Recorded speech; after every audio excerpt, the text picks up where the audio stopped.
some things in life may be unforgivable to you, but that doesn't make them unforgivable. On the converse, the truth is there are human beings who have forgiven every conceivable thing that human beings can experience. So it's a point of view, it's not a truth. Hey guys, how you doing? Hope you're having a good week so far. My name is Dr. Rangan Chatterjee, and this is my podcast, Feel Better, Live More. When it comes to improving our health, a lot of attention has historically been given to the quality of our diets and how much we move. And over the past few years, the impact of chronic stress and insufficient sleep has been highlighted more and more, which of course is fantastic. But still, I would say a crucial component of health is still very much overlooked: our ability to let go, move on, and forgive. Today's guest wants us all to understand why forgiveness matters for both our mental and physical health. Dr. Fred Luskin is a clinical psychologist, researcher, and speaker who has been teaching at Stanford University for the past 30 years.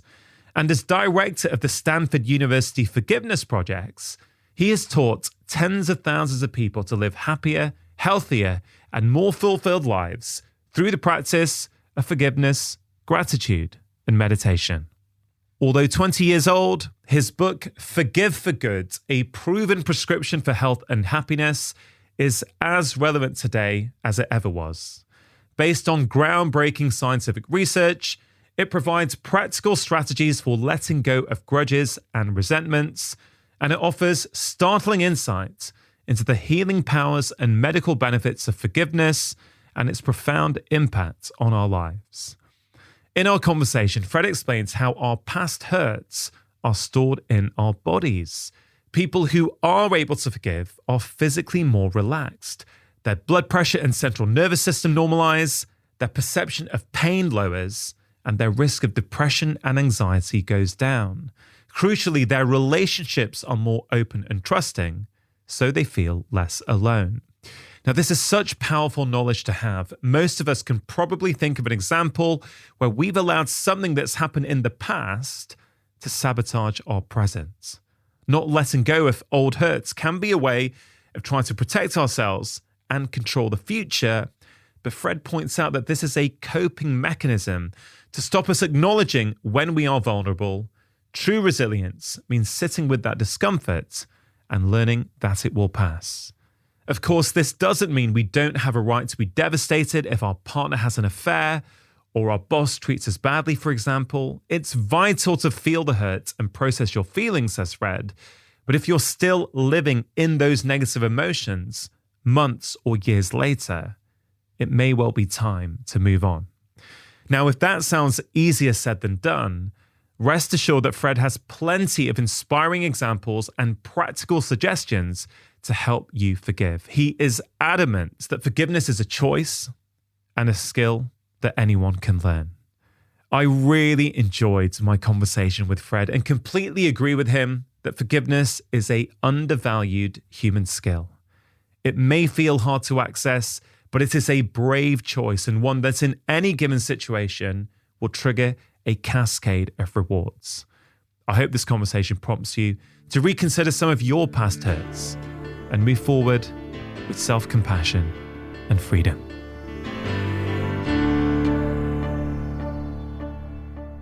I think, Fred, that the work you do covers one of the most important yet undervalued aspects of health. So right at the start of this conversation, why should people care about this idea of letting go? Mm-hmm. Not holding on to the past. Mm-hmm. Why should they care about that in the present, especially when it comes to their physical health? Well, I mean, when I look at you or I look at anyone, what I see or what we all see is the result of habits, practices, preferences, and experiences. So they're all embedded in your body. You want to have as many positive experiences and good habits as you can. and release some of the negative experiences and bad habits as you can, so that when you show up every day in your life, you're as good-natured and healthy as you can be. When you hold on to negative experiences, it's stored. It's like it creates a kind of brain groove, but the way you hold your life influences whether the shoulder raises or what your blood pressure is. And letting it go, not needing that wound, relaxes stuff. And so you show up to me as a healthier, more present person. A lot of religious practices, spiritual practices for many years have spoken about the importance of forgiveness, the importance of letting go, the importance of not allowing the past to determine and dictate your present day. What I find fascinating about your work, though, is that, yes, you have the practical aspects of how you can do that, but you've also done research onto the power of letting go and forgiving others on our physical health, blood pressure, anxiety, depression, all kinds of things. So yes, letting go of past experiences helps us to feel better today, but it has implications for your physical health as well, doesn't it? Letting go is, I'm going to say, a simplification of a somewhat complex process. It's reevaluating and re-explaining it to yourself rather than letting go. So if I came in to talk to you about, let's say, a bad marriage or a harsh parent, it's not like I let go that never happened or I just banish it to the past. What I do is I have an entirely different way of processing that experience so that who I am when I present it to you is different. So I could start with, before letting go, so to speak, boy, did I have the shittiest parents. And then forgiveness or whatever. And then you say, but these poor people, they had no idea how to parent. And what a mess they made. And it took me years to get over it, but now I'm clean. That's what letting go is. It's processing it in a way where it's no longer a wound or an experience dragging you down now. So that transformation affects all of you, not just your mental, emotional status, but your physical status. So your muscles are less tight from guarding against stuff. Your blood pressure is more normalized. Your nervous system is more stabilized because the very way you're processing the world has changed. Some of the research that we've done or some of the research that's been done has shown, yes, it does reduce blood pressure in angry people. It seems to serve as a mediator between some heart disease and further heart disease, those who forgive and don't forgive. It reduces the experience of pain, that if you're unforgiving, you experience pain a little more. It has pretty significant influences on depression and anxiety, but its gift is in relationship. I mean, that's the gift. Because if I'm hurt, then I walk into an experience with you somewhat frightened. If I still identify myself as a wounded victim, then I'm less open, less trusting, less available to you. I have a mental way of holding it that says, hey, Fred, be careful. Relationships are the most important thing we do for our health. That's our juice. That's our, the research is what, it's like 50% of your happiness. So when you look at the impact that has of impaired relationship and frightened relating, then you can see both individually and culturally the lack of forgiveness, the implications of it. Yeah. We know that stress in some way or form is responsible for maybe up to 80 or 90% of what medical doctors see in any given day.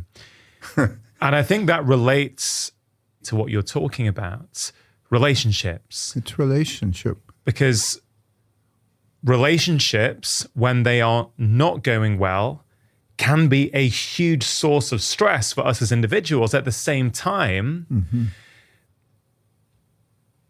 they can be a source of calm and comfort and safety. That's right. If they are going well. Right. So I think when we look at it through that lens, we can understand how your ability to let go, move on, and forgive will improve your relationships, which then will have a knock-on effect into your stress levels and how you feel and your lifestyle choices, et cetera, et cetera.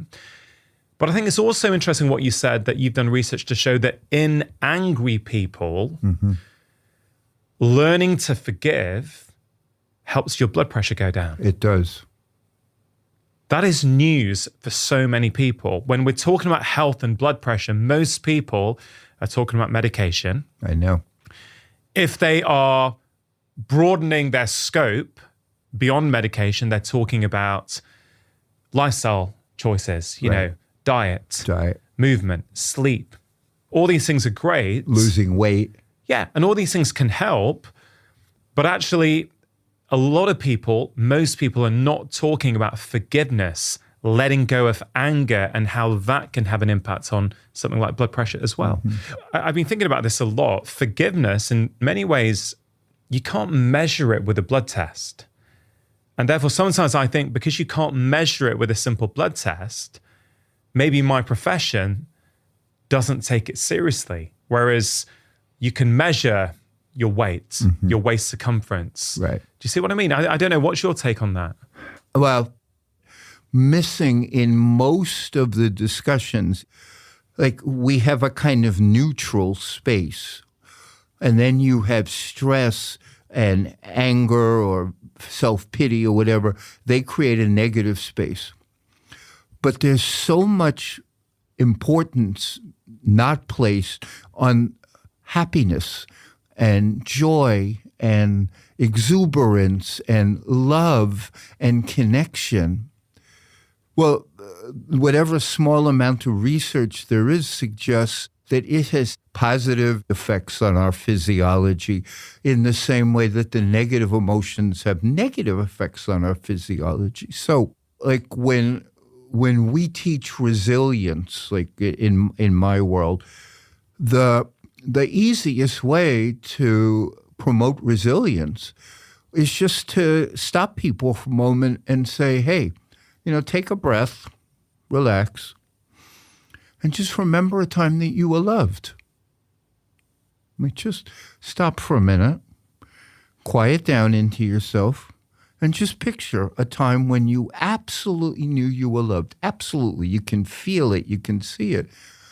And besides the fact that your whole body calms down and everything slows down, if you can remember that, or even remember the experience the next time you feel stressed, you have a little more resilience because you're not as alone, you're not as scared. So when you forgive, when you overcome negativity, when you move past it, it's in there as a memory source. So when I haven't forgiven, and I meet you and maybe you remind me of somebody who hurt me, that memory triggers physiologic changes right now. I have adrenaline or I have things. So I'm sitting down next to you, but because of my memory traces, I'm already aroused in a certain way.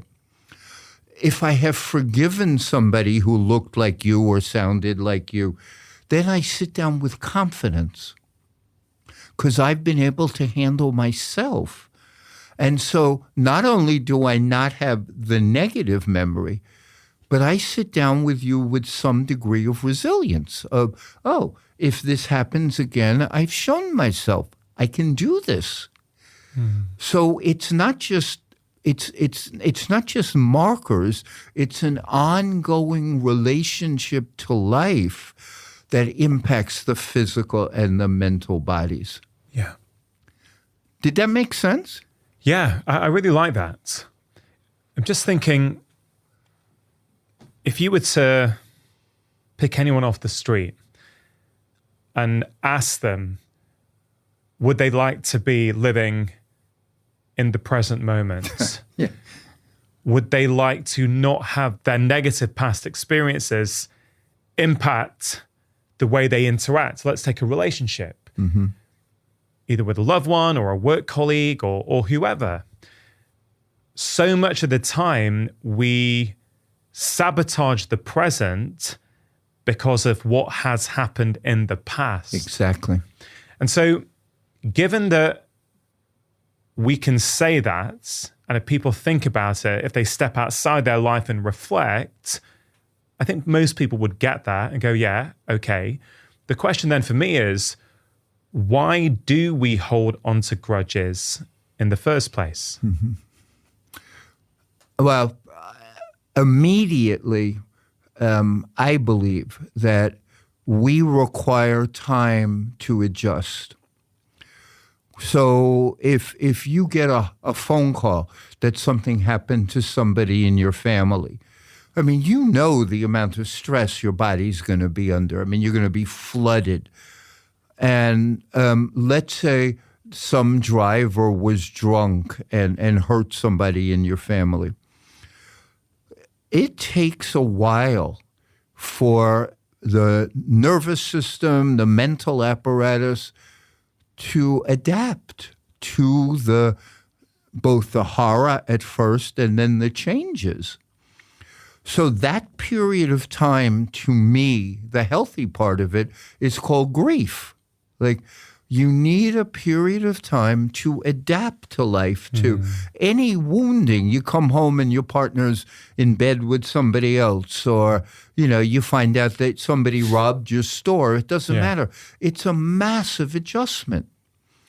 So we are appropriately destabilized and appropriately needing to work through this because the world we woke up to changed.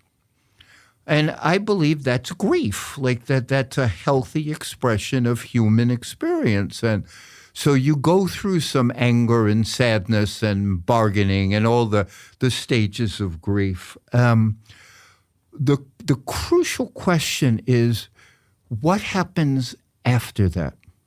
And how are you processing it? You're going through it. So resilient people, they go through all this upheaval, but they have some mental place that observes it and says, this will pass. You've dealt with things before. You'll, just ride it out. Less resilient people or people who have deep grudges or all sorts of things, they feed the flame. Like, this hurts now, but remember when mom was this way, or you can't trust people, or life sucks. So again, it's always in process. The key question is not like, it's going to hurt. It's going to disrupt. It's going to be painful. That's part of our basic humanity. It's how do we resolve these things?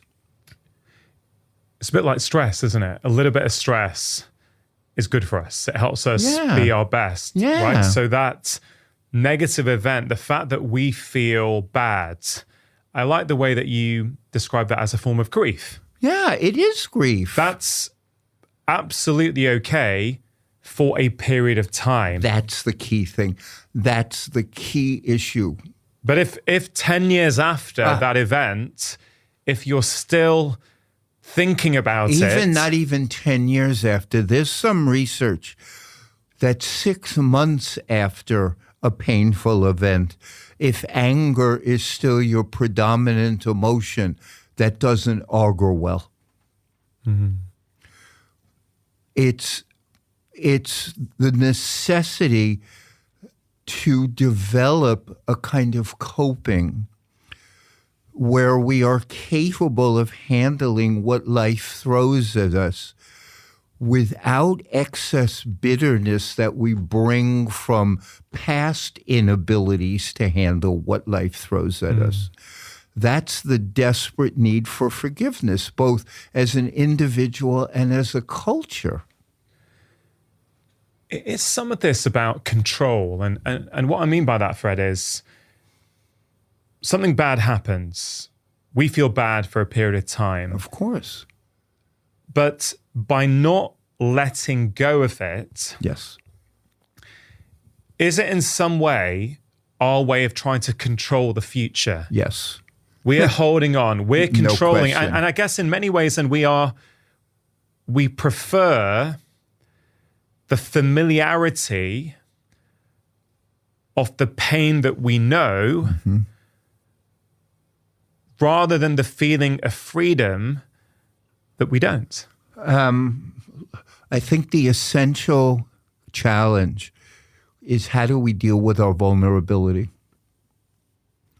That's the essential challenge. So when you're hurt, or when something happens that you didn't want, or when an uninvited suffering comes in, the hardest thing to recognize is, as a human being, how vulnerable you are. Like, we can't protect our families, and we're going to die, and people are going to mistreat us, and people who love us today aren't guaranteed to love us tomorrow. So we exist in a kind of liminal space of the good we have now may not last. And so one of the ways that we adapt to that is armoring, like, I'm not going to let it get so deep. But another way that we adapt to that is by getting furious when it's taken away or lost, which is part of what you're talking about. But for many of us, continuing that anger or that self-pity, like, I've had such a terrible life and nothing's gone well for me, that's exactly what you were saying. It's a form of control because we don't know what to do with the vulnerability. Right. We have no idea what to do with the fact that as human beings, we can't fully protect anything. So we develop these coping styles to stop us from seeing that every now and then, sometimes we're naked in life. We can't do it, and to be okay with that vulnerability, because when you can do that, you see other people's vulnerability, and you're able to use that to be more forgiving. Okay, so that guy was a jerk. Well, of course he's a jerk. We're all scared, we're all confused. We're all this.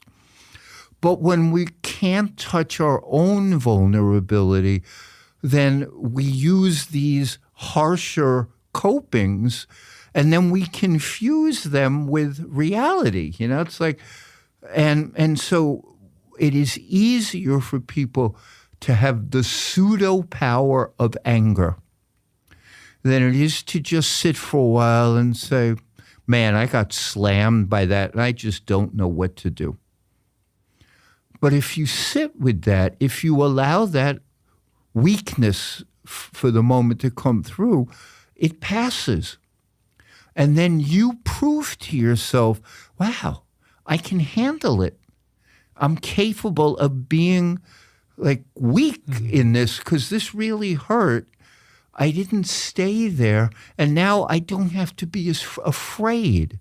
I don't have to armor up quite as much. And I can be a better person in relationship. Yeah. You say that forgiveness is a skill that anybody can learn. Well, I had to learn it. And let me tell you, it did not come easy. Yeah. So this is interesting, right? It's a skill that anybody can learn. There will be people right now who just heard me say that, who are pushing back. Of course. Who are thinking, hey, that may work for some people, but you don't know my life. Okay? Exactly. Right. So we'll get to that.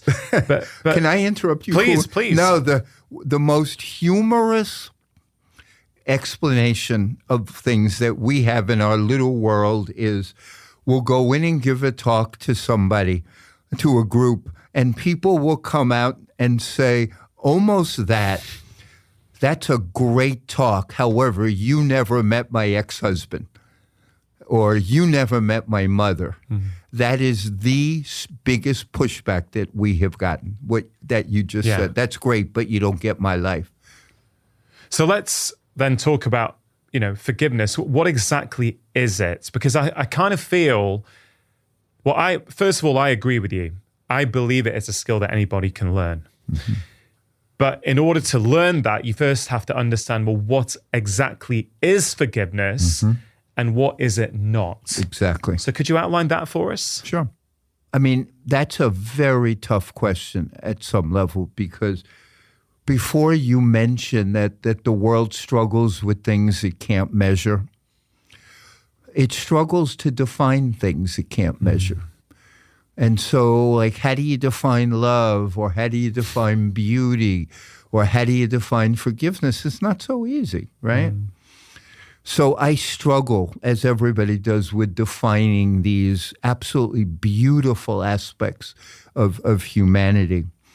Right now, the best place that we've gotten to is two separate, simple definitions. One is making peace with the word no.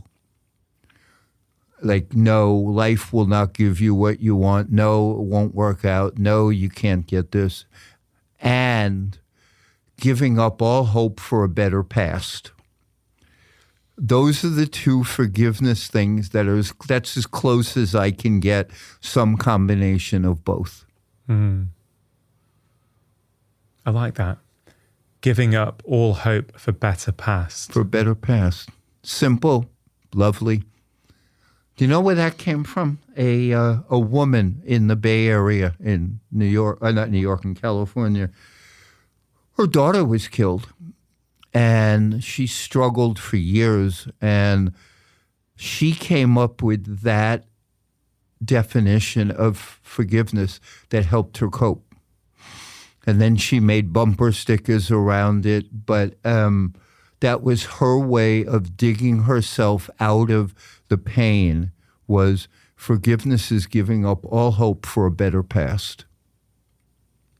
It's a very powerful statement. Very powerful. Yeah. At the start of your book, which I couldn't believe you said it's over 20 years ago when it came out. It's 20 years. It still feels very, very relevant today. Thank you. It's called Forgive for Good.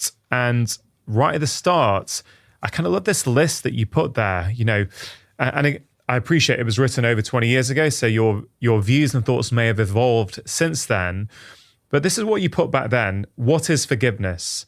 Forgiveness is the peace you learn to feel when you allow these circling planes to land. Yeah. What are those circling planes?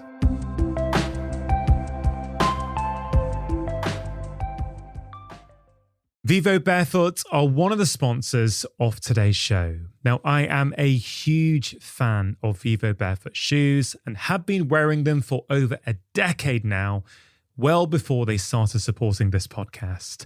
I've also been recommending them to patients for years because I've seen so many benefits. I've seen improvements in back pain, hip pain, knee pain, foot pain, and even things like plantar fasciitis. And contrary to what you might initially think, most people find Vivos really, really comfortable. But I have to say, especially at this time of year, as the temperature is starting to drop, their winter boots are absolutely fantastic. And I myself am really enjoying wearing their brand new Gobi warm-lined winter boots. Now, as well as adults, I think they are a fantastic option for children. And I really hope that in the future, more and more children start wearing barefoot shoes like Vivos, as I think this can prevent many downstream problems in the body later on in life. And remember, whether for your children or yourself, if you've never tried Vivos before, it's completely risk-free to do so, as they offer a 100-day trial for new customers. So if you're not happy, you just send them back for a full refund. If you go to vivobarefoot.com/live more, they are giving 20% off as a one-time code To all of my podcast listeners, terms and conditions do apply. To get your 20% off code, all you have to do is go to vivobarefoot.com/live more. Just taking a quick break to give a shout out to AG1, one of the sponsors of today's show. Now, AG1 has been in my own life for over 5 years now. It is a science-driven daily health drink with over 70 essential nutrients to support your overall health. It contains vitamin C and zinc, which helps support a healthy immune system, something that is really important, especially at this time of year. It also contains prebiotics and digestive enzymes that help support your gut health. And all this goodness comes in one convenient daily serving that makes it really easy to fit into your life. No matter how busy you feel, it's also really tasty as well. Now, the scientific team behind AG1 includes experts from a broad range of fields, including longevity, preventive medicine, genetics, and biochemistry. And I talk to them regularly, and I'm really impressed with their commitment to making a top quality product. For listeners of my podcast, AG1 are giving a special exclusive offer. You can get a free 1-year supply of vitamin D and K2 and 5 free travel packs with your first order. These packs are perfect for keeping in your backpack, office, or car. If you want to give them a try, just go to drinkag1.com/live more.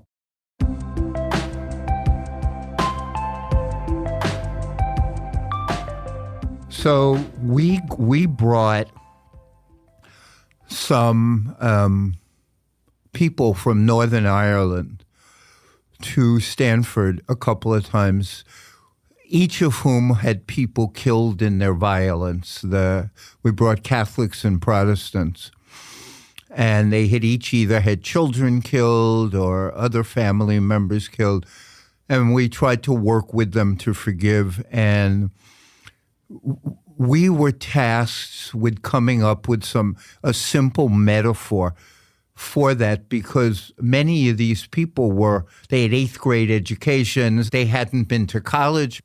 And up until that point, we were teaching at Stanford. So like everybody had a PhD, and it was like a very artificial world. So I tried to come up with a metaphor to explain what forgiveness was. And I thought of this, like when you go to an airport and the air traffic system has planes floating overhead and they land one by one. And if you have a grievance, and that was a pretty serious grievance, your plane doesn't land. It still circles because you're not done. And forgiveness is letting go of the grievance so the plane can land. The plane of this hurt me, or this is terrible, or what an awful thing. The plane comes down, lets out its passengers, lets out its grievance, and you're done. So whilst the plane is up in the air, then, can we extend that metaphor so that we think, okay, whilst that plane hasn't landed, it's going around my body, it's going around my mind, it's causing conflict, it's causing stress. That's it. Until you land the plane. Until you land the plane. And when you don't land a plane on time, like anything else, when you don't grieve a wound and let it go, it disrupts everything. Like it gets in the way. It's like, this plane should have landed 2 days ago and it's still up here. This problem with your brother-in-law or this problem with your neighbor should have been resolved. And did that metaphor work? It did. They got that. Yeah. Okay, so we'll come back to that, because the Northern Ireland situation of forgiveness is really, really fascinating. But in that list, as you say, you talked about landing the planes. You said that forgiveness is for you and not the offender. Yes. Forgiveness is taking back your power. It's taking responsibility for how you feel. It's about your healing and not about the people who hurt you, which I think is really important. You say it's a trainable skill, just like learning to throw a baseball. I think that's really empowering for people. No. It's not that you can either forgive or you can't. Maybe you haven't learnt how to do it. We're definitely going to cover how you do that later on. It gives you control over your feelings, can improve your mental and physical health. Forgiveness is a choice. Okay, these things are really powerful. Do you still stand by all those things today? Let me tell you, forgiveness is thousands of years old. It hasn't changed in 20 years. Okay, so I really like that list. And then you say what forgiveness is not. Let me give you the central piece to that, though. Yeah. Let's say you had an abusive parent, and you said you're in your 40s, and you realize it's time to heal, right? The parent could be dead. So you can't wait for them to apologize, to grow, to change. So with that as such an obvious exemplar, the only place forgiveness can be is in us. That we can have been harmed by people who are dead, who have no interest in us. We can be harmed by people who don't even know they hurt us. So that essential separation of offender and offendee is one of the central tenets of this. That I control my experience to what they did.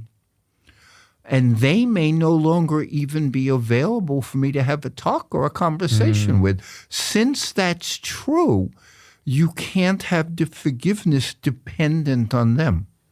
That's a key point, isn't it? Yes. It's so challenging for people to let go of a sense that this thing in the past caused me to be unhappy today. That link is called blame. Blame has a good degree of research on how debilitating it is for your physical well-being. It's a position of helplessness. Helplessness is not good for your physical well-being. But when I say, let's say we went to high school together and you stole my girlfriend or something, if I'm still 20 years later, like talking to you as if you're the person who stole my girlfriend, it's not your fault that I've wasted 20 years like that. That's me. That's the crucial thing that is very hard to get across to people. Yeah. That's why I think people are so resistant to forgiveness a lot of the time. I was watching some talks of yours last night, Fred, and Thank you. I think in one of them, you were saying that forgiveness is the prescription that people often don't want to hear about. Ain't that the truth? And I think it's because of a fundamental misunderstanding, right? And I think Yes. your list of what forgiveness is not really speaks to that. Forgiveness is not condoning unkindness. It is not forgetting that something painful happened. It is not excusing poor behavior. No. I think people often think that if I forgive that person, my ex-girlfriend, my ex-husband, that I am excusing their behavior. And, throughout the book, you make it very, very clear that is not the case. You also say forgiveness does not have to be an otherworldly or religious experience, which is a great thing to make it more accessible. It is not denying or minimizing your hurt. No. It does not even mean reconciling with the offender. And it does not mean you give up having feelings. No. In fact, it's none of those things. One of the things that we recognized over the years, and it was somewhat humbling, is that a large part of what we do is exactly what you're saying. I started to realize after a while that the most important thing that we were doing was explaining what forgiveness is and isn't, and giving people permission to do it. That once you understand what it is and isn't, and somebody says to you, hey, buddy, this is good for you, That's a good deal of what we actually do. The techniques and the processes are less important than that positioning and permission. And does that mean that the techniques are great, they can be useful, but are you saying that the key thing is to decide that you are a person who is capable of forgiving and deserving of forgiving? Yes. And I mean, so you're here and I'm here for a happiness conference. And one of the challenges of teaching people to be happier is a good number of them have not either made up their minds or had life experiences where they know they deserve to be happier, where that they're capable of right now, right here, right at this moment, I'm worthy. And that is the switch. There's some challenging switch of how it is that people make the decision that they want to be a little happier. With forgiveness, the difficult decision is, do I want to free myself from suffering that started with an offense but has been continued by how I am living my life? The challenge is, one, to let go of that past, but two, to recognize that I'm the one who has been doing, thinking certain thoughts, telling myself certain stories, relating to the world in a certain way that contribute to my suffering, that I took an event, I incompletely grieved it, and then now I have been relating to that event in a way that causes me pain. Ongoing pain. And every now and then, I'll talk to somebody individually, I more do group stuff. Every now and then, just the other day, I was on a Zoom with somebody, I think from Italy. And he was talking to me, and the reason he contacted me was, Fred, I got to a point where I just got tired of my own mind. I keep on playing this over. And what we would tell people, or I still tell people, let's say you had literally the worst something. How is it their fault that you can't get them out of your head? How is that their fault? It's your head. And that stops, that question cuts through a lot of the drama that people bring around their wounds. Yeah. It's that understanding, that deep understanding that the feelings I feel, the thoughts I have, are being generated inside of me. Now. Right now. And I'm practicing how I relate to my own life. We've mentioned the word control a few times in this conversation, and that sometimes holding on to a grudge is our way of trying to control the future, which of course is uncontrollable. And the present.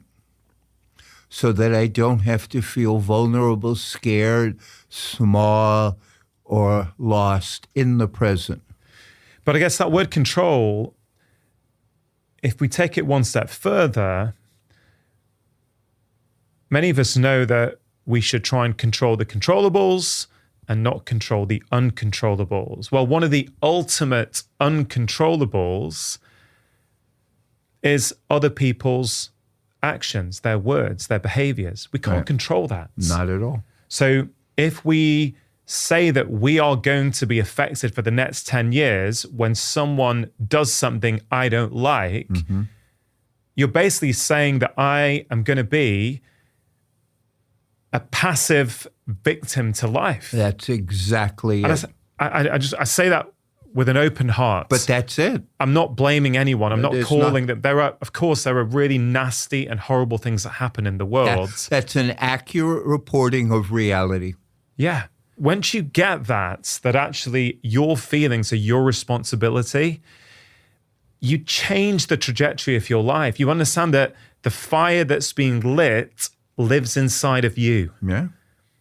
You know, they may have done something one time, Or 10 times even. It doesn't matter. but how you're interpreting that is down to you. So let's in the present.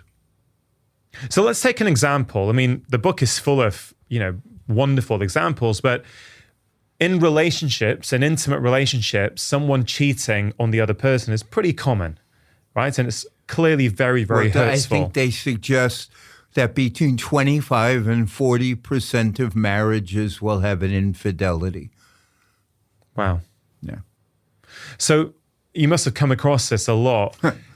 People don't want to forgive their partner, their husband, their wife, their ex-partner for cheating on them. Mm-hmm. And of course, it's very, very hurtful. But I mean, if someone came to you and said, listen, I get what you're saying, but my wife lied to me for 12 months and was having an affair, I have every right to feel upset, to be annoyed. Exactly. And I'm not going to forgive her. Right. What would you say to that person? It depends when in the process they come to me. So if they come to me 9 months after they discover the affair, I tell them that's not bad thinking. If they come to me 18 months after the affair, I start saying, well, you're creating habit patterns that are probably not going to be in your best interest.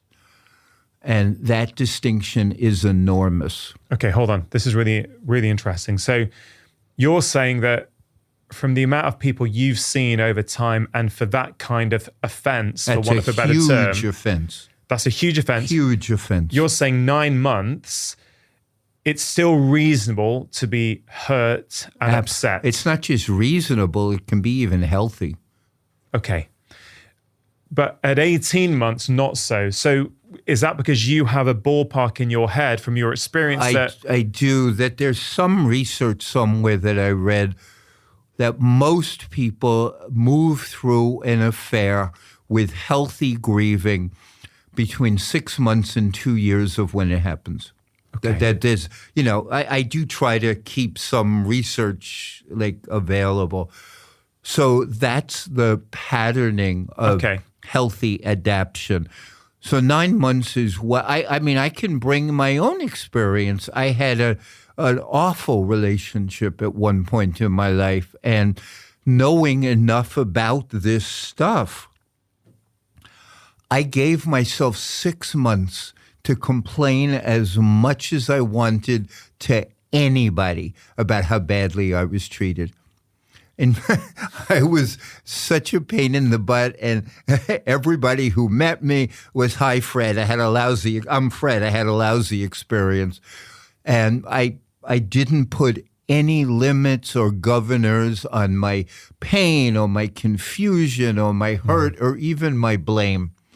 I did that for 6 months, knowing what was going on. And then inside of me, I started to recognize I don't need this anymore. I've complained. I've had pity parties. I've gotten angry. I've had that whole gamut in there. It's not really doing me much good anymore. If I'm not careful, this is going to just be a habit. That was part of it, was inside. The other part was in my head that said, Fred, well, you know enough. You've dealt with enough people. You got this out of your system now. Now you start talking about the coping narrative. Like, you changed the story. Nothing changed on the past, but you gave yourself a period of time to actively grieve, actively blame, and just be a mess. Like, that was fine. But don't make it your life story. So I shifted to, well, that was awful. Now what do I do about it? Or I better figure out what's next for me. Or I have to learn how to let this go. Or now I need to find out her good qualities, whatever. But I deliberately shifted the focus of the narrative because I know that grieving has anger and despair, but it needs to find acceptance. And so I didn't do it before inside I was ready. You can feel I've bitched about this enough. And now it's either a habit or I don't know what else to do. That's what hits people. I don't know what else to do with this. I only know how to complain or tell everybody how bad it is. I don't know how to shift to, I don't know how to land those planes. So that's what people need massive help with. How do you shift that narrative and how do you shift that focus from helplessness to coping? That's the intervention point. It's hard, isn't it, for people because they may have been hurt before in similar ways. So this can reinforce existing patterns that we have. You mentioned the word habit, which is really interesting. It's this idea, isn't it, that we get good at what we practice. Ain't that the truth? So if you practice this kind of I'm a victim to the world narrative because of this incident that happened, and I get it, 9 months, 12 months, 15 months, however long it takes you to get over. Yes. Sure. But if 5 years after you're still doing it, you have to understand that it's harming you. Well, and it's also you're doing it. Like, that it could be. Let's make it really specific. Let's say someone was in a relationship and their partner cheated on them once. Let's say, right? So it's one event that happened, and let's say they had 10 great years before that. For example. There's so many things in what you said that I think are the traps that people fall into. So the first trap I think people fall into is making someone either all good or all bad. Yes. Right? Yes. Yes, that was a bad and negative experience. That was something that you wish hadn't happened, but it doesn't necessarily mean they're a nasty person. No, nor does it mean the relationship is over. Yeah. What I'm trying to do is really get to these key points where people get stuck, right? So if I meet somebody who's absolutely stuck like that, if you saw in the book, there's a practice called PERT. Yeah, P-E-R-T. So it would be like take a couple of slow, deep breaths into and out of your belly. Like just quiet down. Take a inhale deeply, exhale deeply, inhale deeply, and bring your attention inward. Can I just push back here for the purpose of the conversation, not because I disagree? If someone's feeling that anger and rage towards an ex-partner, and they're saying, or they're hearing you say, take some deep breaths. But it depends where in the process it is. So if somebody's 3 months in, this is not what I would do. But again, if they're 18 months in, and I would do that, and then I'd say, remember somebody you love, not the person who hurt you. Feel it, touch it. And now you're a little quieter. Let me talk to that person. Let me talk to the part of you that's a little quieter. You both exist right here, both of you. I see the angry person, I see the bitter person, but I know there's also an entity in you, a certain vibration, way of looking at things that's already at peace. Let's bring that voice out to join the conversation. The game changes. Because the anger is simply a habit. And once that it's a habit, it's conditioned, it's a conditioned response. When you're a victim, you have an adrenalized response, and your HP axis is all over the place, and so you develop a conditioned response between the stimulus of the bum that had the affair and your body's arousal. So you got to cut that. Got it. So the first thing is you calm everything down with some deep breaths. Just a couple of deep breaths. Okay. And then bring an image of someone you love or a time when you felt safe. And if you're in a horrible marriage, connect with the love you have for your dog. It doesn't matter. You're opening up to a part of you that's been hidden from you. And then quiet down for a minute and just let's tell a different story that doesn't make you upset again. A story about the event that happened? Yes. And that story can include the 10 years of marriage. The angry story ignores the 10 years of marriage. So when people come to me, all unforgiving, and they will say, the bum ruined our relationship because they had an affair. And that's fine. If you say that story 100 times, you've said it enough. A better story is, we were happily married for 8 years. Things started to get vulnerable. For some stupid reason, the guy had an affair. It almost destroyed us, but there's room in that story for growth, for change. But it includes more of the relationship and the truth than this one thing is not the entire determinant. But you know enough about adrenaline that adrenaline's purpose is to us to focus a narrow band of attention on a problem.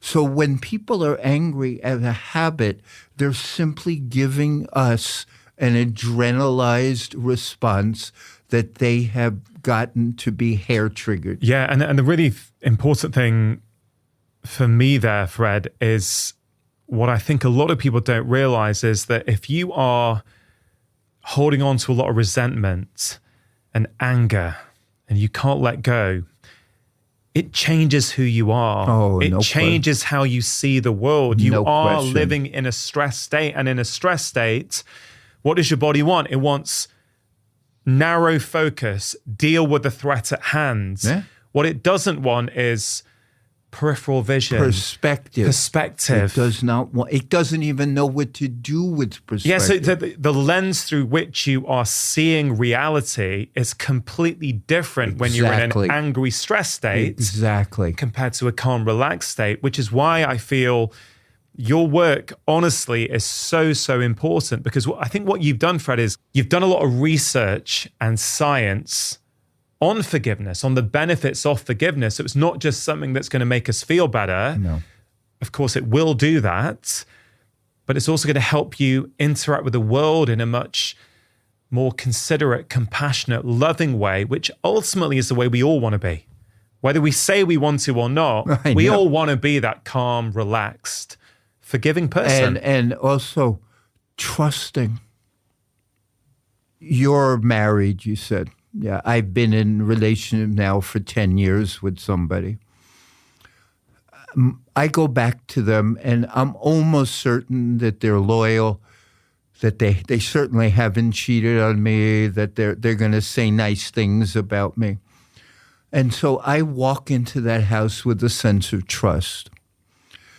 If they had done something which broke that trust, the forgiveness piece is in large part to get that trust back. But here's where people go off the rails. It's not just about trusting them.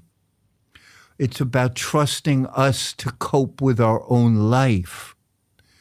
Because life involves hurt and disappointment and challenge. And if we get that and we can't cope, and we blame it on them, like the reason I can't trust you again is you did X, Y, and Z 3 years ago.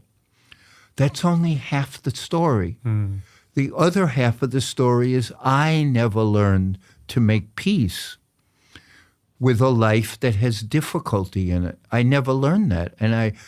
And so I'm bringing my failure into the relationship moving forward, and I'm blaming that on you. And so, like, realism is a very good patterning. So often, before any big difficulties occur in a marriage, we're unrealistically positive. Like, they're great, they're going to love us forever, and we're going to live happily ever after. That's unrealistically positive. When you get hurt or disappointed, you become unrealistically negative. What you want to be is realistic with some bandwidth, that, yes, they're almost always going to be good to me, but not always. And they make mistakes and they have their own issues and they're going to disappoint me. And so I need to develop a deeper love within me where I can handle them, not just doing what I want all the time, but learning to love when they don't do what I want. It deepens. What's the relationship between being able to forgive ourselves and the ability to forgive others?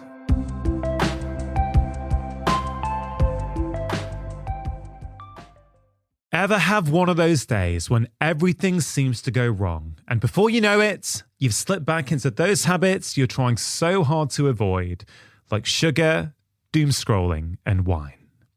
When it comes to making changes in our lives that actually last, most people think the solution is to try harder, but this is simply not the case.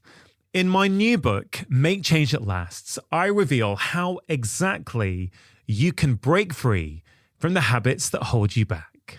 What many of us don't realize is that our behaviors follow our beliefs.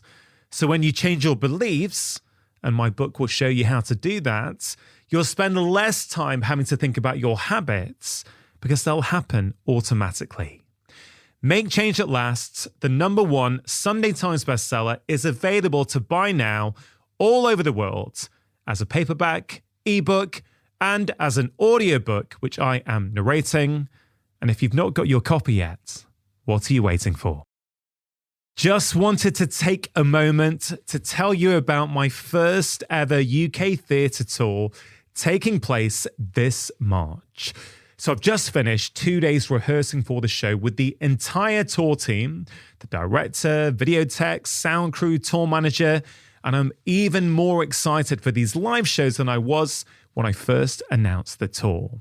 Now, if you enjoy listening to my podcast, I think you are going to love coming to this tour. Don't think of it like a book tour. Think of it as an immersive, transformative, fun evening where you will walk away with a personalized blueprint of the things you need to work on in your own life. It's not just me on a stage talking to you. There will be lots of interactive moments and a few surprises. Now, I know that many of you listen to this podcast to learn things that will help you thrive, but I also know that at times it can feel hard. On this tour, you are going to be in a room with other people who are interested in the same things as you are, which will feel incredibly special and give you a massive boost. These events are going to be fun, inspirational, educational, and hopefully will be the springboard you need to take action as we move out of winter and get into spring. There are 14 shows all around the UK. The 2 warm-up dates in Wilmslow and the London Lyceum date has just sold out. So don't delay if you plan on picking up tickets. All details can be seen at drchatterjee.com/events. So get your friends together, make a night of it, and I hope to see you in person in just a few weeks.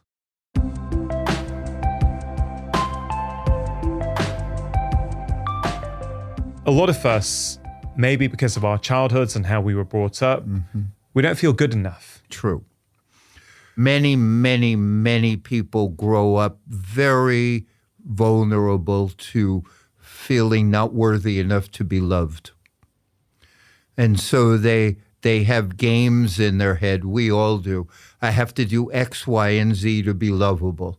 I have to become a physician. I have to get a PhD. Have to win a gold medal. I have to, make money. I have to do whatever in order to be loved. That's a game that almost everybody does to some degree, and it causes a lot of pain. Our lovability really has nothing to do, not nothing, it has little to do with our achievements and little to do with our outward successes. We have a humanity or something in us that's lovable, and we connect to other people's lovability completely independent of their story. Of hi, I'm this and I had this history and that's not what we're loving, but we have such fear that if we don't do this, that, or the other thing, we do too much of that we're not going to be loved. And so we become very unforgiving towards our mistakes or our failures or our weaknesses. Whether that directly relates to forgiveness or others, I don't believe so. There are some people who are incredibly forgiving of other people and incredibly harsh to themselves. And there are other people who are very gentle towards themselves. They let themselves off the hook for everything and are harsh as heck to others. There was a therapeutic system 40 years ago called transactional analysis. And it was, I'm okay, and you're okay, but it was a basic decision. This comes, I think, from Alfred Adler's work on we create through our early childhood one of 4 boxes. I'm okay, you're okay, which is the healthiest. I like me, I like you. I'm not okay, you're not okay, which is really unhealthy. And more people fall in the I'm okay, but you're not okay, or I'm not okay and you're okay. I have found that in the forgiveness world. A lot of people are very hard on themselves, but really good-hearted and kind to others. And the world is awash with too many people who so quickly forgive themselves, don't even look at how they've harmed other people, don't have a lot of regret, don't say they're sorry easily. Yeah. That was fascinating.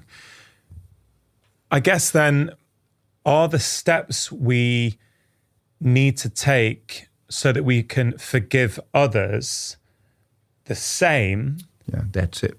As the steps we need to take to forgive ourselves? Or are they different? Very similar, and that is, they're different tracks. Yeah. Yes. Can I add something Please. to that?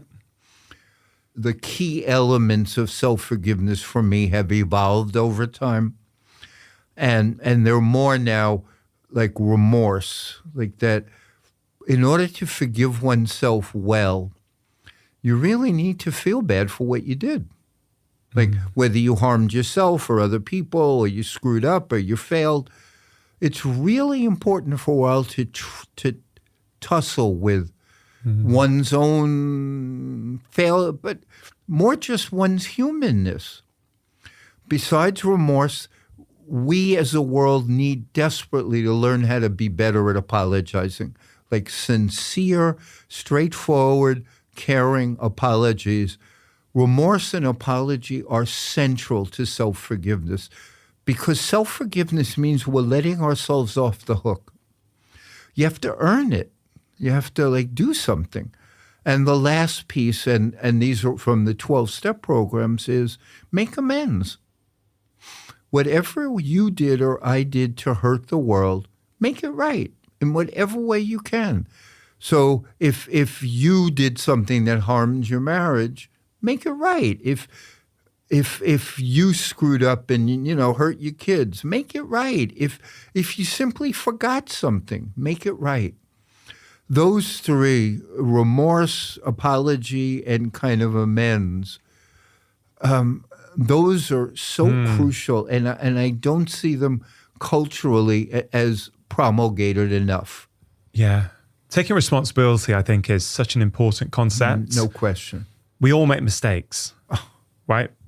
We're all human. Oh my God. Therefore, we all make mistakes. Yeah. But you have to take responsibility. You have to, first of all, take responsibility to yourself and go, yeah, you know what, that was me. I could have done that differently. You know, next time in that situation, I hope to behave or act differently. And then, you know, responsibility can also mean if you have hurt someone, whether you meant to or not, taking responsibility for that and saying that and expressing that. I'm sorry. Now, I've heard you say, Fred, that forgiveness is easier when you get an apology. But that That's not just me, that's the research. Yeah, so this is an interesting point, isn't it? Because on one hand, we're saying that we don't want to be dependent or overly dependent on the actions of other people, right? Yes. So someone did something, I perceive that as being hurtful. Mm-hmm.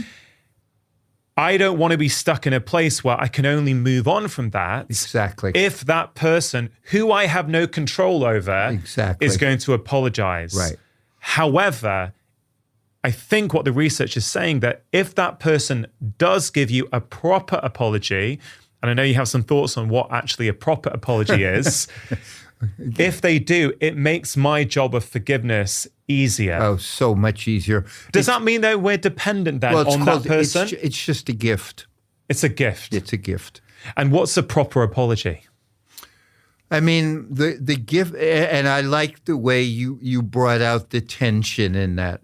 Like, you don't want to sit around, you know, like this waiting for an apology before you move. And that's a really good reading of the data. But you also don't want to be closed to an apology. Like, you can be hopeful that the person will recognize their error. You can desire it. You can ask them. It's not like being dependent on them means you're not in a relationship and can't put requests out there. What is debilitating is when you have an expectation that they will apologize. So if you, let's say you're late. I'll give you an example. Just the other day at Stanford, I do some trainings. I'm a meditation teacher for some of the athletic teams at Stanford. So I come in and I do mindfulness and I teach this stuff, positivity, to athletic teams, the Division I teams. And one of the teams that I speak to, I came in and they weren't there.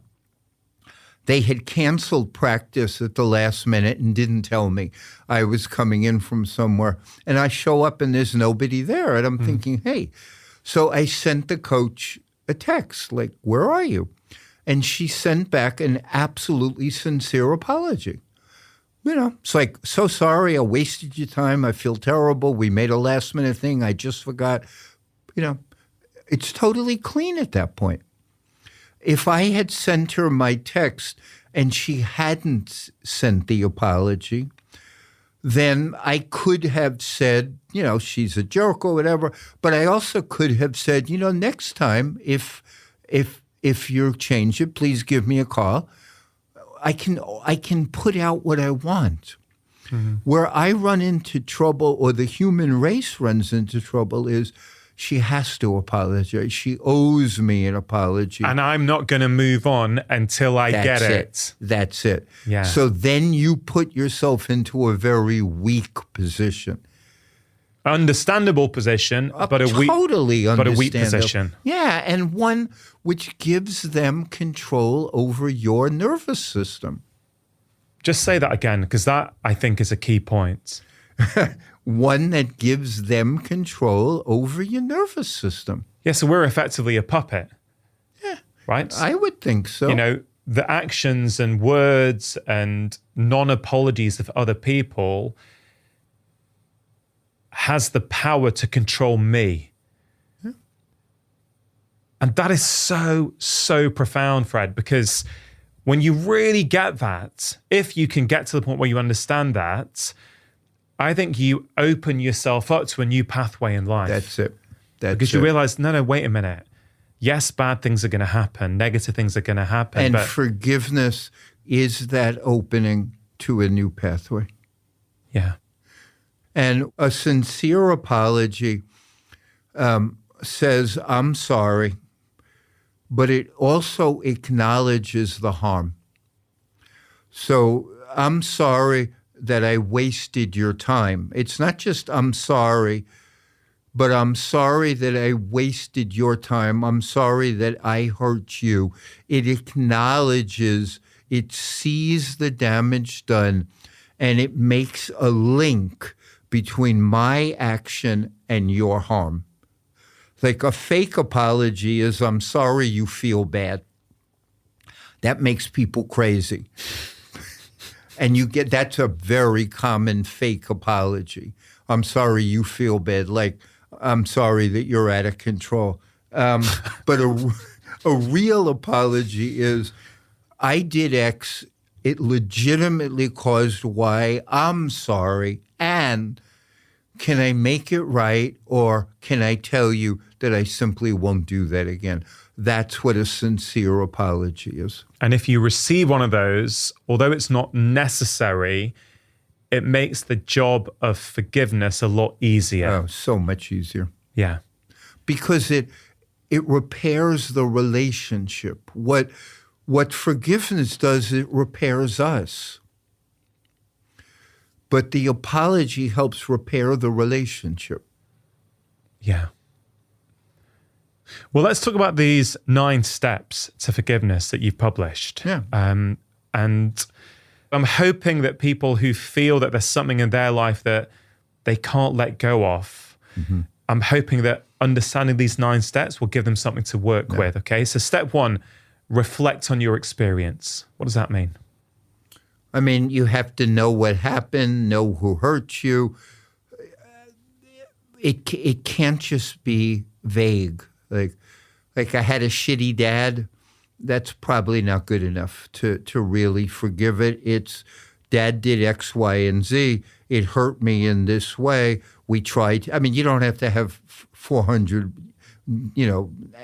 journals about it, but you have to have dug in a little bit to the experience and the pain, so you know what it is that you're letting go of, and it's also an awareness that it's still hurting me now.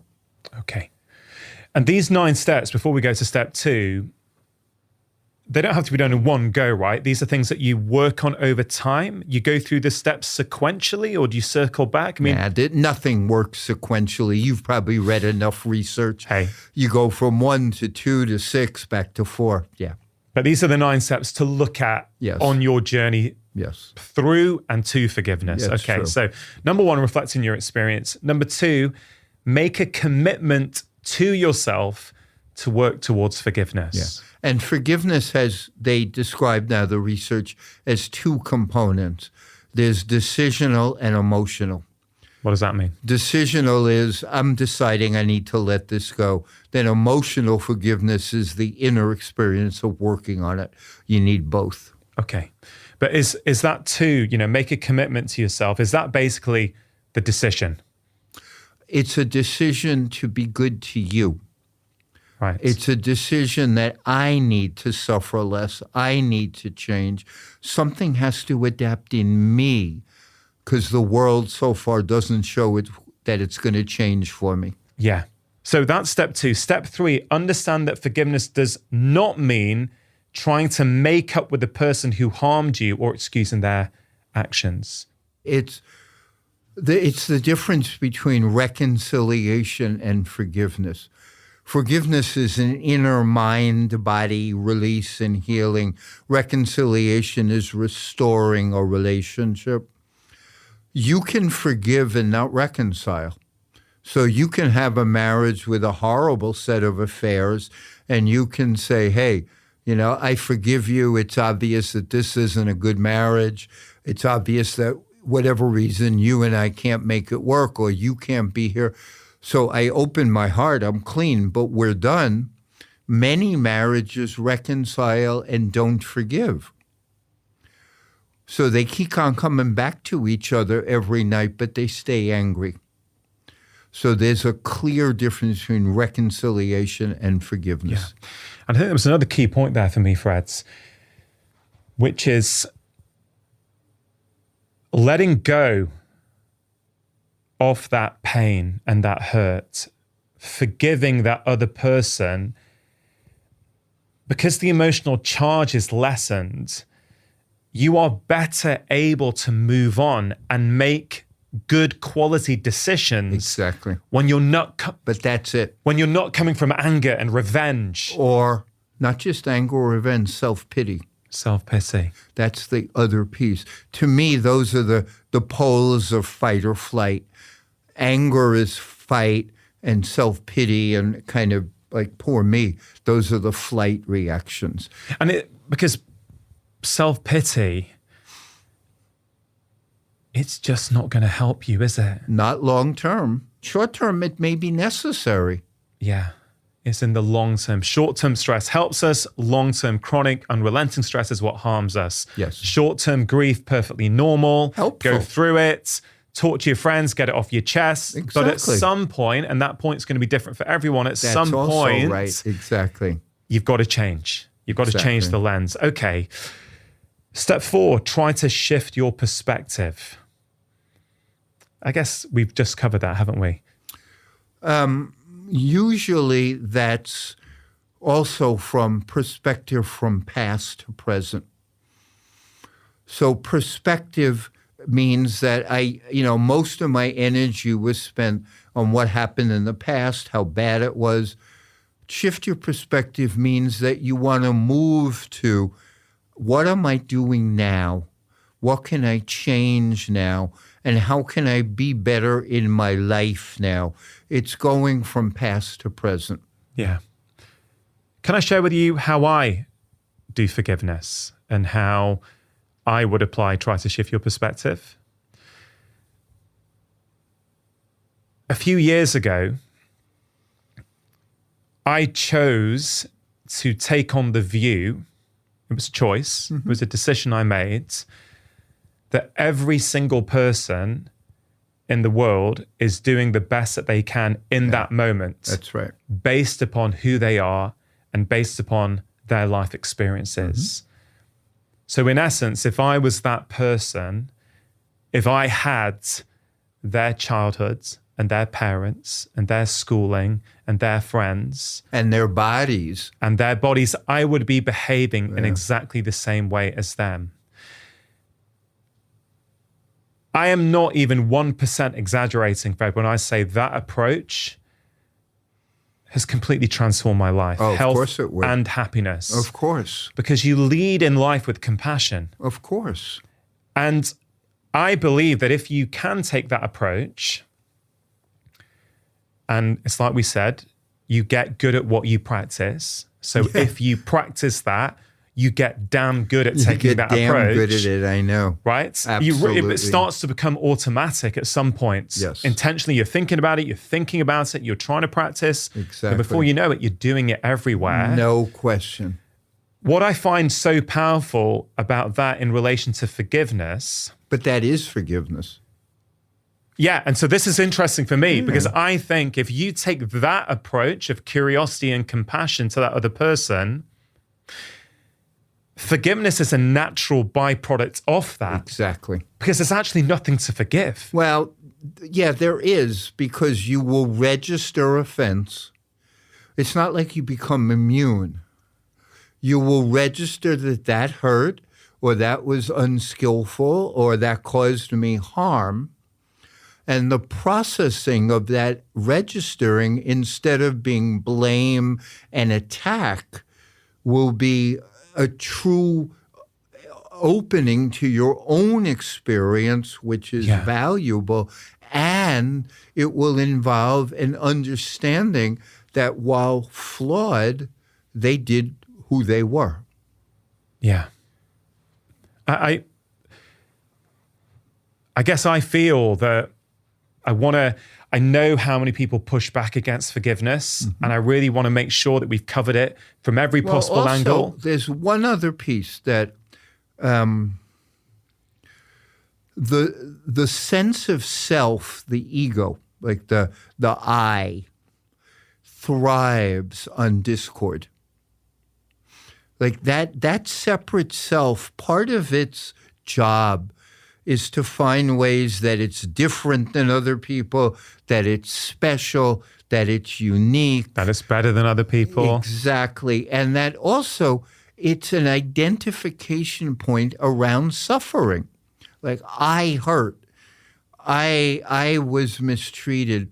The ego sense does not necessarily like letting it go because it loses its influence. Yeah.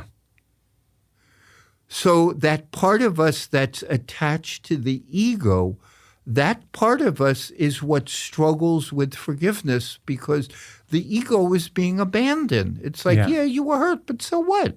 Everybody's hurt. Or you were hurt by an imperfect human being. Well, join the crowd. Yeah, when you say it like that, it's like, of course it's going to happen. Of course. There was this really nice case in your book, Forgive for Good. I think it was a chap called Mark. Mark was in a marriage for 10 years, and then his wife had an affair. Okay. So I'm saying what has changed things for me is by truly believing that if I was that person, I'd be doing exactly the same as them. Right. So it doesn't mean that Mark's ex-wife did an amazing thing by having an affair, right? To be clear. Let's hope not. Of course, it's going to be hurtful for Mark and probably hurtful, I would imagine, for his ex-wife. Yes. Right? But let's say I was Mark. We can apply that and go, okay, my ex-wife, I understand, I can see why she had an affair. It was hurtful. I wish she hadn't. Mm-hmm. But it could be, for example, she had a really tough upbringing. She was always really insecure. I was busy at work for a few years. Yes. I get why on some level this happened. Yeah. I'm not excusing it. I'm not saying it's right, but it's like that step 4, shift your perspective. You're just opening the door a little bit to go. And maybe I didn't nourish parts of her in the way that I thought I did. Yeah. Now, Fred, I know some people are going to push back here and they're going to go, yeah, but that's still no excuse to have an affair. Because we've covered forgiveness on the show before. I spoke to a monk last year, Geelong Tubton, and he spoke from a Buddhist perspective about the importance of forgiveness. Yes. And, when we put out this 1-minute reel from the episode onto Instagram, it got a lot of interest. Mm-hmm. Some people loved it. Other people were pushing back and going, yeah, I had a tough upbringing. I didn't feel loved when I was growing up, but I still would never have an affair, right? Which may well be true. May well be true. But what I hear in all of this stuff is some level of judgment, right? Judgment of other people. So, you're one of the world's leading experts on forgiveness and research on forgiveness, right?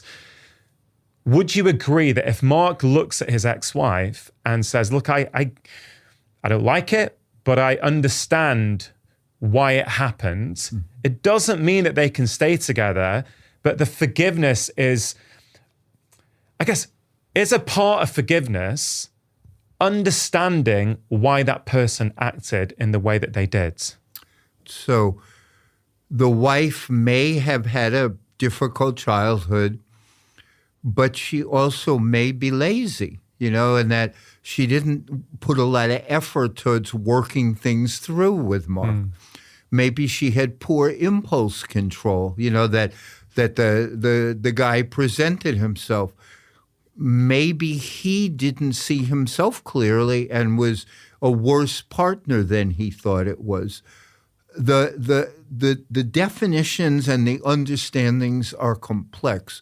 What forgiveness does is it says that harsh, hostile judgment of the terribleness of them and the blamelessness of me, I'm moving past that. And so I'm willing now to release that judgment, and that blamelessness so that I can be back in my present life without storing so much energy from what they did, because it's complex and I'll never fully know why she did it. But I accept that she and I were imperfect couple partners. She behaved badly. I didn't know how to cope with it well. It's a bigger thing than just one, I look back and see this and that. It allows the complexity in. Mm. So I'm open to life's experience. Yeah. I'm not stuck judging or protecting. I can have conversations around it. Yeah. You get what I'm driving at. Yeah. It's a present-centered freedom.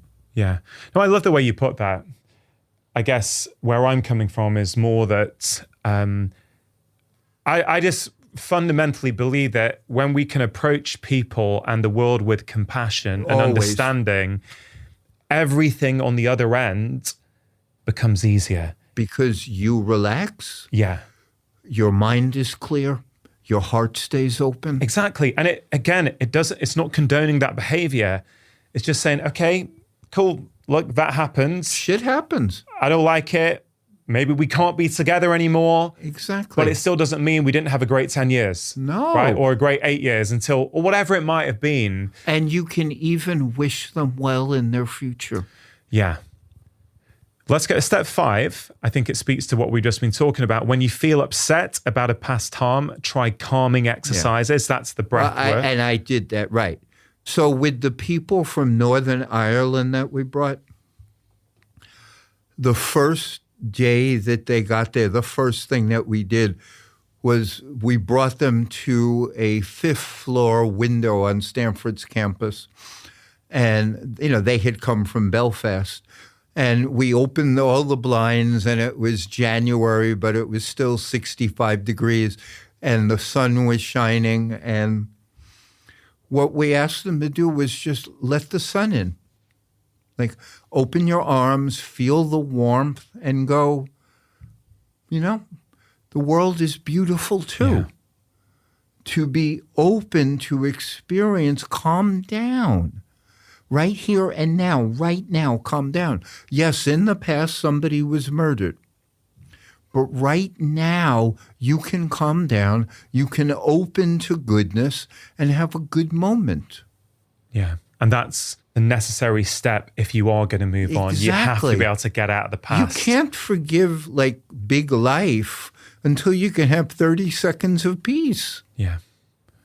Step 6, remember that some things, other people's actions and feelings, are not in your control. Yeah. I think we've covered that. Yes. Step 7, try not to dwell on the hurt you experienced. Yes. For someone who says, Fred, listen, that sounds great, but I can't stop thinking about the hurt that I've experienced. But you can. I mean, it's just that it's hard.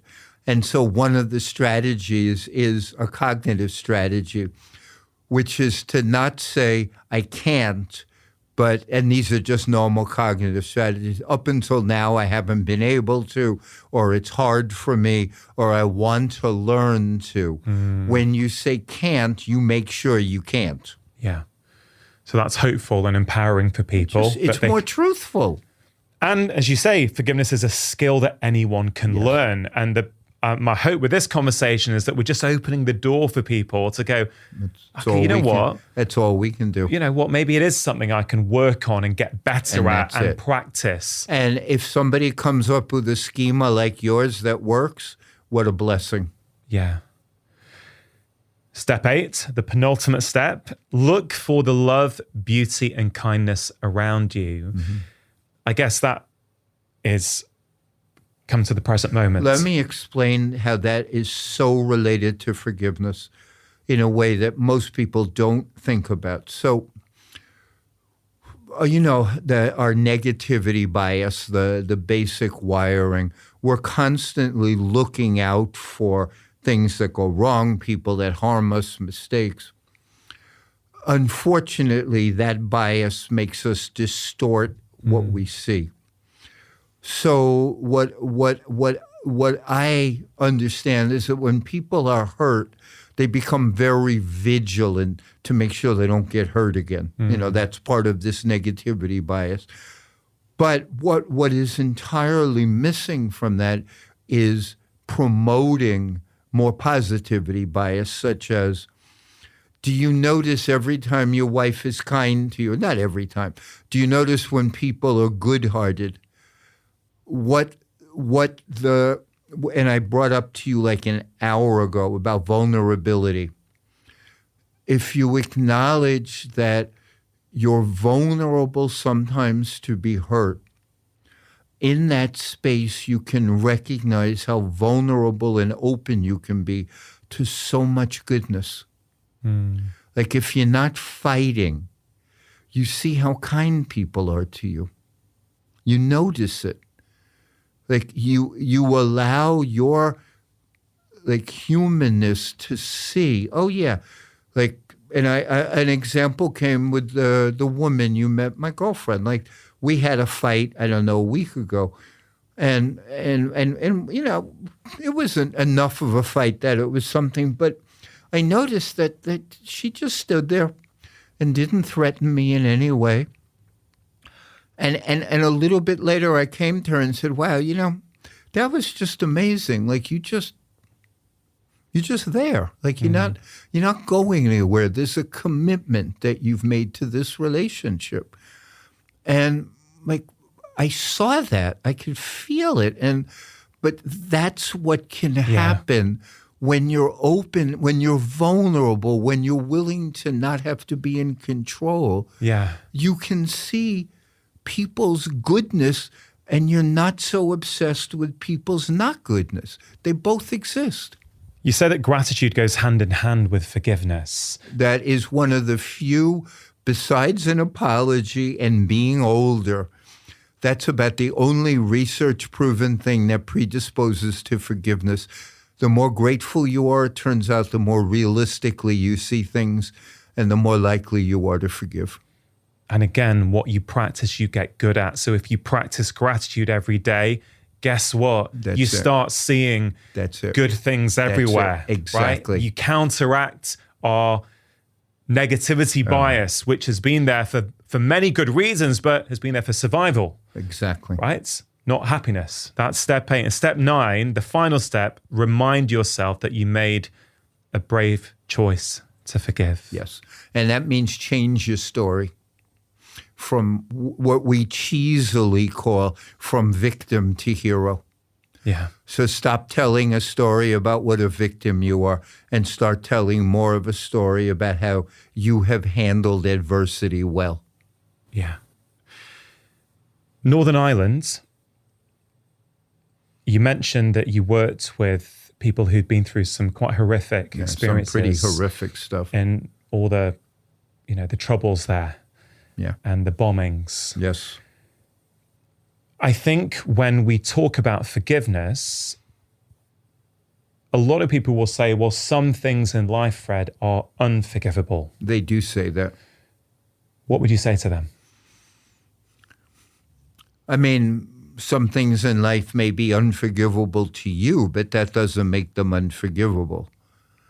On the converse, the truth is, there are human beings who have forgiven every conceivable thing that human beings can experience. So it's a point of view. It's not a truth. So you've worked with people who have forgiven, their parents being murdered. Oh, my God, yeah. The point I'm trying to make, Fred, and you're sort of answering this, we think some things in life are unforgivable. You're saying it's not actually technically true because you have come across people who have forgiven some of the most horrendous things. I've come across many people who haven't forgiven small things.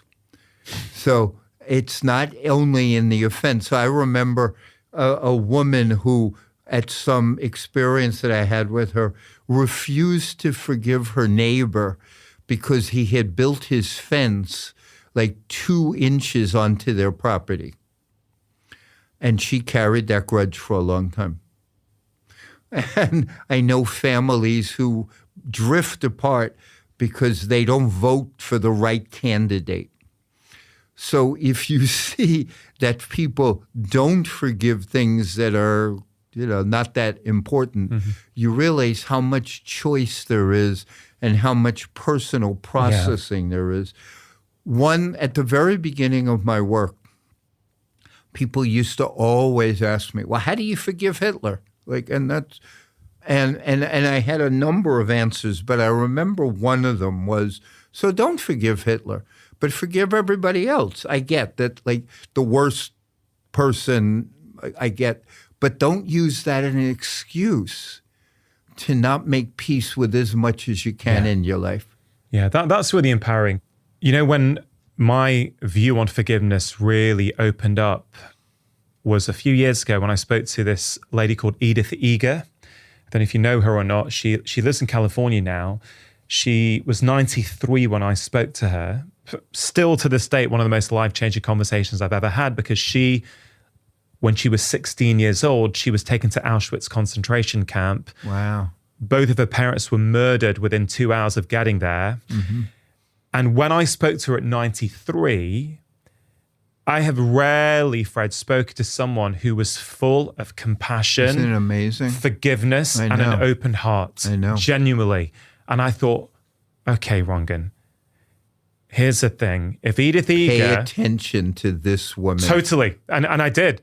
I was literally moved so much by that conversation. Yes. And I use her as inspiration in my life. Did. If there's something I struggle to forgive or to reframe, I don't make myself feel bad. I go, hey, Rangan, listen, Edith could reframe events in Auschwitz. She can forgive, right? If she can forgive some of that, you can probably forgive some of this. You probably can. Do you know what I mean? So I take that. Boy. And again, I'm not saying that everyone should be forgiving some of the most traumatic events that have happened, right? But I guess the point you're making is that some of these events that we consider unforgivable, some people actually do manage to move on and let go and forgive. And if you can't forgive the worst things in your life, then it's even more imperative to open your heart back up to all the things you can, so you don't walk around with a heavy heart.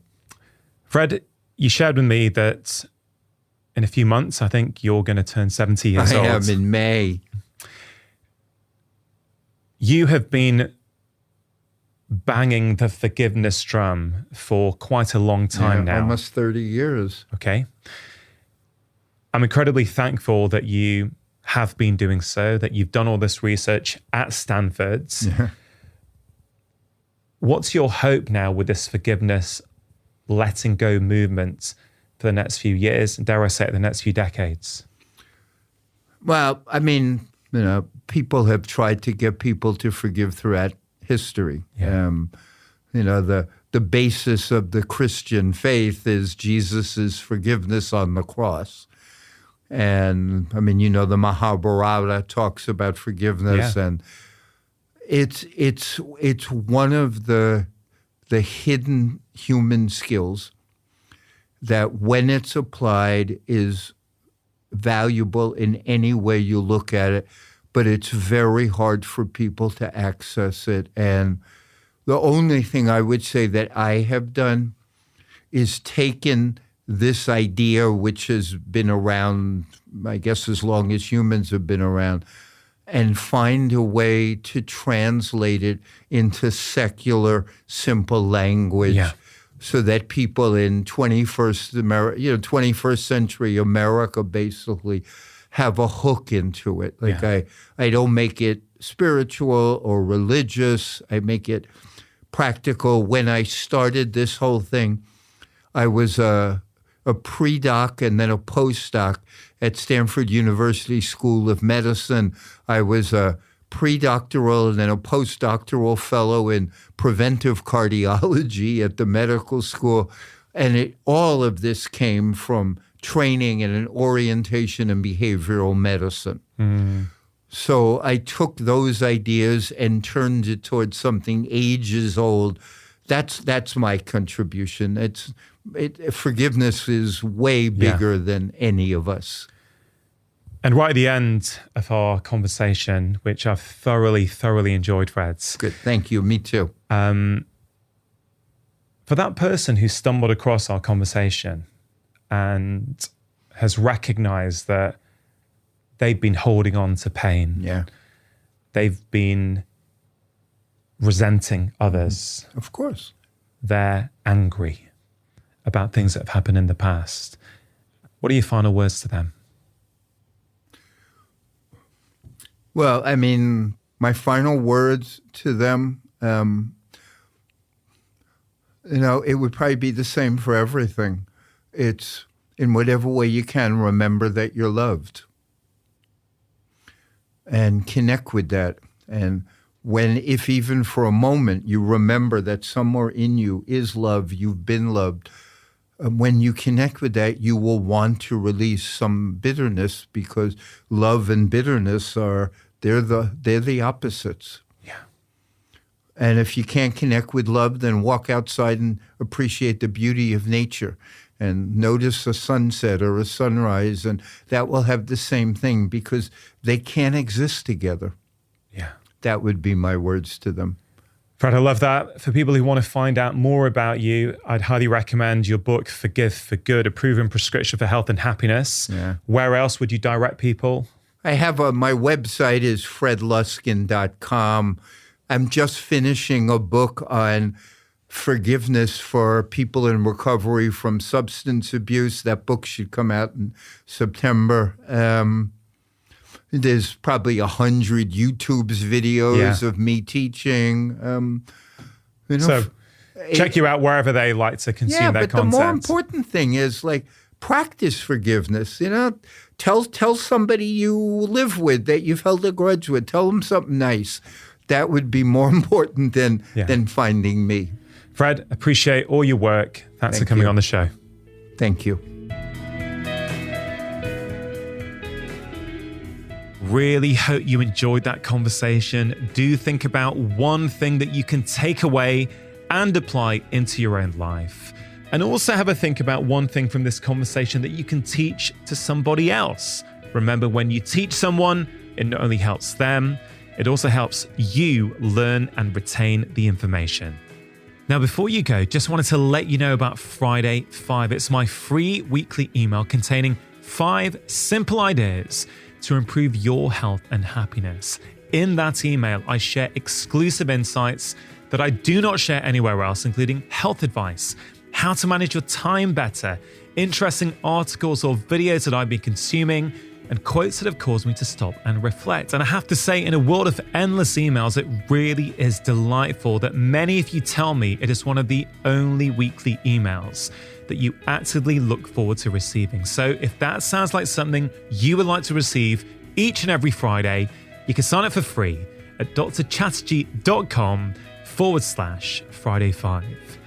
Now, if you are new to my podcast, you may be interested to know that I have written 5 books that have been bestsellers all over the world, covering all kinds of different topics: happiness, food, stress, sleep, behavior change and movement, weight loss, and so much more. So please do take a moment to check them out. They are all available as paperbacks, ebooks, and as audiobooks, which I am narrating.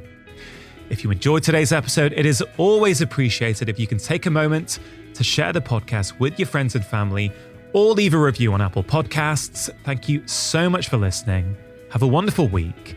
And always remember, you are the architect of your own health. Making lifestyle change is always worth it, because when you feel better, you live more.